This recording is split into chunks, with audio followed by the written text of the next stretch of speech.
Welcome to the Explainer. Today, we're looking into your home's air quality.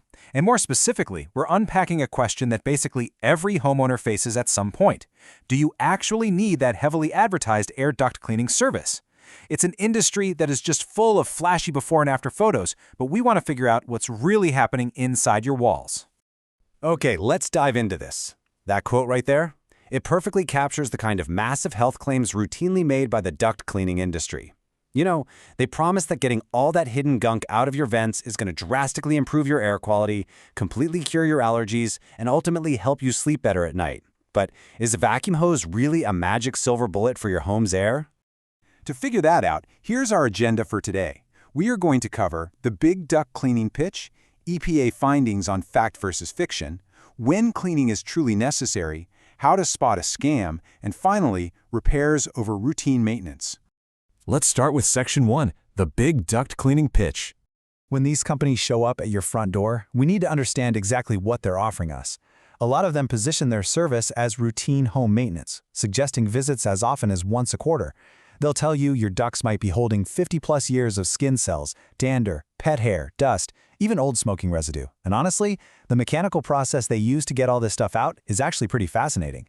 They start by removing your vent cover and attaching this clear dome, hooked up to a massive HEPA vacuum. This creates a completely sealed environment, so they aren't just blasting a cloud of dust all over your living room. Then, they insert an air compressor hose equipped with what's called a reverse blasting ball. So the vacuum is pulling from one end, the blasting ball is pushing from the inside, and together, they propel all that debris right out. Cleaners frequently find old dog toys, bugs, lost items wedged deep in the system. I mean, it sounds incredible, right? It totally sounds like something you should absolutely be doing. But hold on, let's look at Section 2, EPA findings, fact versus fiction. Now, what's really interesting here is how this completely reframes everything we just talked about. It brilliantly illustrates the massive divide between slick marketing and actual reality. On the left side, we have the industry claims, right? Cleaning improves your health, it reduces mold spores, and it needs to be done routinely. But on the right, we have the independent findings from the Environmental Protection Agency, the EPA. And the EPA states very clearly that duct cleaning has literally never been shown to actually prevent health problems. Furthermore, studies don't demonstrate that dust levels in your home actually increase because of dirty air ducts. Why? Well, because the dust that does get in there generally just sticks to the inside of the ductwork. As long as you're regularly changing your furnace filter, you really shouldn't have a massive dust buildup. Most importantly, the EPA specifically advises steering clear of any company that tries to tell you duct cleaning should be a routine part of your HVAC maintenance. Which brings us to Section 3, when cleaning is truly necessary. So, if we aren't supposed to do it routinely, what should we do? Well, the EPA isn't saying you should never ever clean your ducts. They just have very specific, strict guidelines for when it's actually required. The absolute crucial point here is to look for these three specific triggers. First, visible mold growth inside the hard surface ducts. But here's the catch. You might see something that looks kind of like mold, but the EPA says the only way to know for sure is to take a sample and have it verified by an actual laboratory. Second trigger, if you have clear, undeniable evidence of a rodent or insect infestation inside the ductwork, definitely get them cleaned out.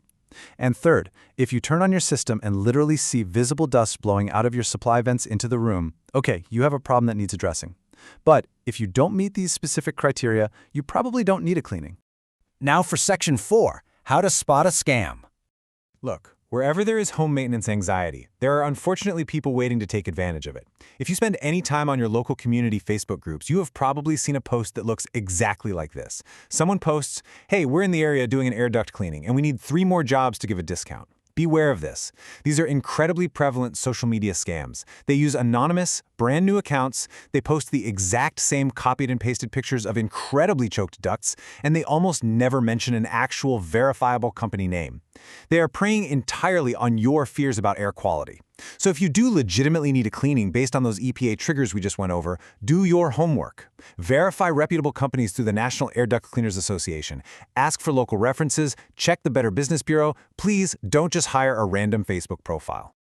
And finally, Section 5, repairs over routine maintenance.